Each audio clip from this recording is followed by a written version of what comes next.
இயேசு கிறிஸ்துவின் நாமத்தினால இந்த நாள் தேவனுடைய வார்த்தையின் வேலைக்கு உங்களை அன்போடு வரவேற்கிறோம். இந்த நாளும் தேவன் தாமே நாம் தேறினவர்களாய் மாறும்படியாக கிரியை செய்கிற பலத்தை நமக்குள் உருவாக்குவாராக. கண் முடிச்சுங்க. ஆண்டவரே, நான் கற்றுக்கொண்டதை கிரிகையில கொண்டு வர எனக்கு உதவி செய்யும் ஆண்டவரே. ஹல்லேலூயா. இந்த நாள் தியானிப்பதற்காக எடுத்துக்கொண்ட வேத பகுதி பிலிப்பியர் எழுதின புத்தகம் 3வது அதிகாரம் 16வது வசனம் இப்படியாக சொல்கிறது: ஆகிலும் நாம் எதுவரையில் தேறி இருக்கிறோமோ அது முதல் ஒரே ஒழுங்காய் நடந்து கொண்டு ஒரே சிந்தையாய் இருப்போமாக. வசனம் சொல்லுகிறது, நாம் எதுவரை தேறி இருக்கிறோமோ அது முதல் ஒழுங்காய் நடந்த. அன்பானவர்களே,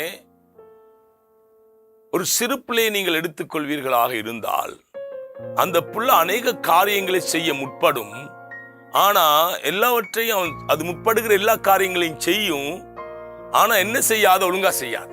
பாருங்க, விளையாண்ட சாமான் அப்படியே அதே இடத்துல போட்டுட்டு போயிடும். அப்ப அதுக்கு பிறகு இன்னொரு வேலையில போயிட்டு அது பிஸியா இருக்கும். இன்னொரு வேலை, இப்படி அநேக காரியங்கள் அந்த புள்ள ஆக்டிவா இருக்கும், எதையும் ஒழுங்கா செய்யாது. ஆனா வசனம் என்ன சொல்லுகிறது என்றா, நீ எதுவரை தேறி இருக்கிறியோ அது போதும். இன்றைக்கு உனக்கு இன்னைக்கு எந்த அறிவை தேவன் கொடுத்திருக்கிறாரோ அந்த அறிவு போதும் உனக்கு. முத எதுவரையில் நான் தேறி இருக்கிறேனோ அதற்குள்ள ஒரு ஒழுங்கை நான் கொண்டு வர வேண்டும். இன்னொருவர் அல்ல, நான் செய்வது ஒழுங்கின்மை என்பதை எனக்குள்ள இருக்கிற ஆவியானவரை எனக்கு காண்பித்துக் கொடுக்கிறார். இன்னொருவர் சொல்லிதான் அறியணுங்கிற அவசியம் இன்றைக்கு கிடையாது. அதை ஒரு நாள் நான் அக்செப்ட் பண்றதும் இல்லை, ஊக்குவிக்கிறதும் இல்லை. ஆவியை பெற்ற மனிதன் செய்கிற ஒழுங்கினமான ஒவ்வொரு காரியத்தையும் ஆவியானவருடைய மனசாட்சிக்கு சொல்லிக் கொடுக்கிறார். இல்லாட்டி ஆவியானவர் அவனுக்குள்ள வரவே, இல்லாட்டி அவனுக்குள்ள ஆவியானவர் இல்லை என்று நாங்கள் சொல்ல வேண்டும். ஒருவன் தன் ஆவியை பெற்றவன் என்று சொல்வானாக இருந்தால் அவனுக்குள்ள நடக்கிற ஒவ்வொரு ஒழுங்கினமான காரியத்தையும் தேவன் ஆவியானவர் அவனுக்கு கற்றுக் கொடுக்கிறார். அப்ப எதுவரையில் நாம் தேறி இருக்கிறோம்? ஒரு கொஞ்சம் தான் நமக்கு தெரியுது. அந்த தெரிந்த கொஞ்சத்தை ஒழுங்கா நாங்க செய்வோம், ஒழுங்கா நாங்க நிறைவேற்றுவோம், ஒழுங்கா நாங்க நடப்போம். ஹல்லேலூயா. இதுல இந்த சிந்தையை ஒருமுகப்படுத்த வேண்டும். பாருங்க, அநேக காரியங்களை செய்து ஒன்றையும் ஒழுங்கில்லாமல் நாம் செய்வோமாக இருந்தால் காரணம் என்ன தெரியுமா? நமக்குள்ள அந்த காரியத்தை சீராய் செய்ய வேண்டும் என்று மனதை ஒருமுகப்படுத்த இல்லை. அநேக காரியங்கள்ல நாங்க ஓடி திரிகிறோம். ஏதோ ஒரு காரியத்துல சிந்தையை ஒருமுகப்படுத்தி இந்த தெரிந்த காரியத்தை ஒழுங்குபடுத்தி ஸ்ட்ரக்சர் பண்ணி செய்யும் பொழுது அந்த காரியத்தில் வெற்றியை நாம் காண்போம். இன்றைக்கு நம்முடைய வாழ்க்கையில அநேக போராட்டம், அநேக இடங்கள்ல நாங்க எல்லாம் அங்க இங்க எல்லாம் அலைஞ்சி திரிகிறோம். நம் தெரிந்ததை, நாம் அறிந்ததை ஒழுங்குபடுத்தவில்லை. ஆண்டவர் எசேக்கியா ராஜாவுக்கு தீர்க்கதரிசியை அனுப்புகிறார். எதற்கு தெரியுமா? வாழ்வதற்கு அல்ல, மரணக்கார வீட்டு காரியங்களை ஒழுங்குபடுத்து. வேதம் சொல்லுது, எசேக்கியா ராஜா எல்லாம் அங்கங்க அலங்கோலமா இருந்த தேசத்தை ஒழுங்குபடுத்தினான்.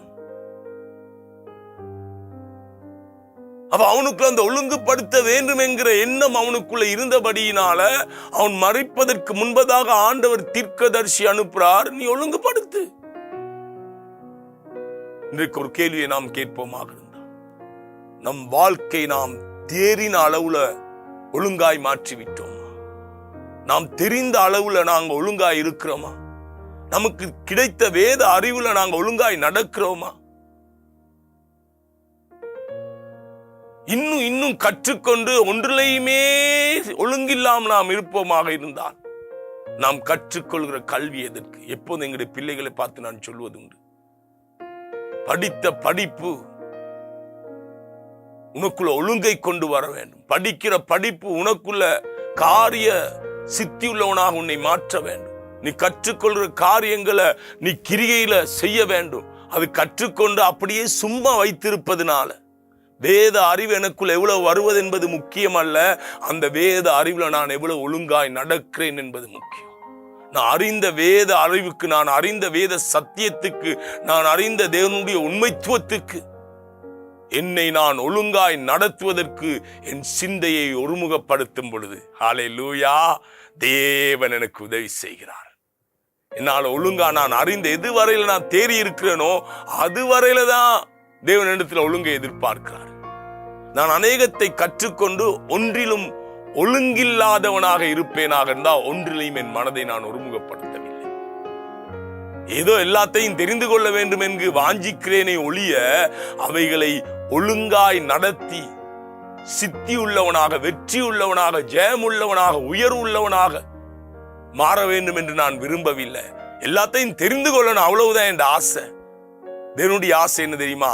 உனக்கு தெரிந்தது எவ்வளவு கொஞ்சமோ அந்த கொஞ்சத்துல நீ வெற்றி உள்ளவனாய் வாழ வேண்டும். தேவன் விரும்புறது தெரிஞ்சு உனக்கு, அதுதான் ஆண்டவர் சொன்னார். வெளிப்படுத்தப்பட்டவைகள் உனக்குரியவைகள். அந்த வெளிப்படுத்தப்பட்ட கொஞ்சத்தை வச்சு நீ வெற்றியாய் வாழ முடியும், ஜெயமாய் வாழ முடியும், உயர்வாய் வாழ முடியும், மேன்மை உள்ளவனாய் வாழ முடியும், பரிசுத்தம் உள்ளவனாய் வாழ முடியும், உண்மை உள்ளவனாய் வாழ முடியும். இன்னும் இன்னும் இன்னும் படிக்கணும், இன்னும் தெரியணும், இன்னும் ஒன்றிலையும் உண்மை இல்லாமல் எல்லாவற்றையும் தெரிந்து கொண்டு ஜெயம் இல்லாதவனாக, உண்மை இல்லாதவனாக, பரிசுத்தம் இல்லாதவனாக. அன்பானவர்களே, இந்த காலை பொழுது ஒரு தீர்மானம். எதுவரையில நான் தேறி இருக்கிறேனோ அதுவரையில நான் ஒழுங்காய் நடப்பதற்கு என் சிந்தையை ஒருமுகப்படுத்த போறேன். 3 காரியம் தான். ஒன்று, எதுவரையில நீங்க தேறி இருக்கிறீங்க.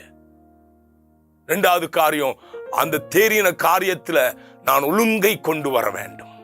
3வது காரியம், ஒழுங்கை கொண்டு வருவதற்கு என் சிந்தையை ஒருமுகப்படுத்த வேண்டும். ஆயத்தமா? நீங்க எதுவரையில தேறி இருக்கிறீங்கன்னு முதலாவது நீங்க பாருங்க. அந்த தேறின காரியங்களுக்கு ஒழுங்கை கொண்டு வருவதற்கு உங்கள் சிந்தையை ஒருமுகப்படுத்துங்க. தேவன் உங்களுக்கு உதவி செய்வார். தேவரே, இந்த நாள்ல நான் தேறி இருக்கிறது வரையில ஒழுங்காய் நடக்க என் சிந்தையை ஒருமுகப்படுத்துகிறேன். எனக்கு உதவி செய்யும். இயேசுவின் நாமத்தினால பிதாவே, ஆமென். கர்த்தர் தாமே உங்களை ஆசீர்வதிப்பார்.